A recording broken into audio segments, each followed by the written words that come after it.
Ang sabi sa Colossians chapter 3 verse 23 to 24, whatever you do, do your work heartily, as for the Lord, rather than for men, knowing that from the Lord you will receive the reward of the inheritance. It is the Lord Christ whom you serve. This is a letter coming from Paul para sa mga taga-Colosas, ano?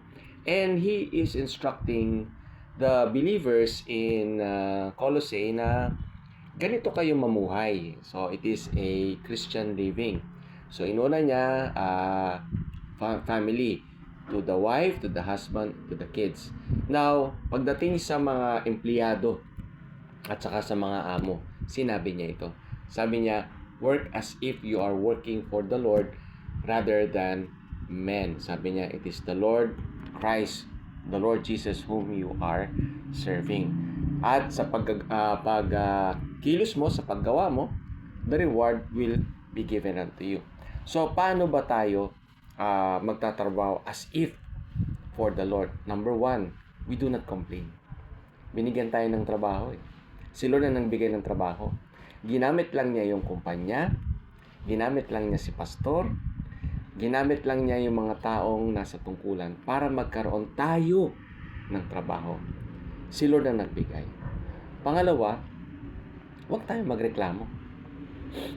Huwag tayong magreklamo kung yan ang naging trabaho natin. Hiningi natin kay Lord, si Lord ang nagbigay, huwag tayong magreklamo. Now, if we do our work as if working for the Lord, at hindi tayo nagre-reklamo, promotions come from the Lord. Si Lord ang nagpo-promote. At si Lord ang magbibigay ng promotion.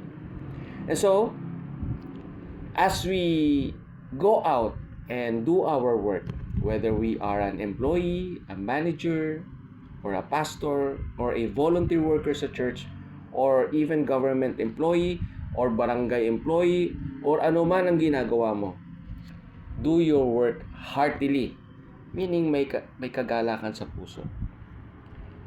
And look at it as if you are working for the Lord. Na si Lord ang boss. Si Lord ang ating amo at hindi mga tao. Nang sa gayon, we will always have this encouragement, the joy to do the work.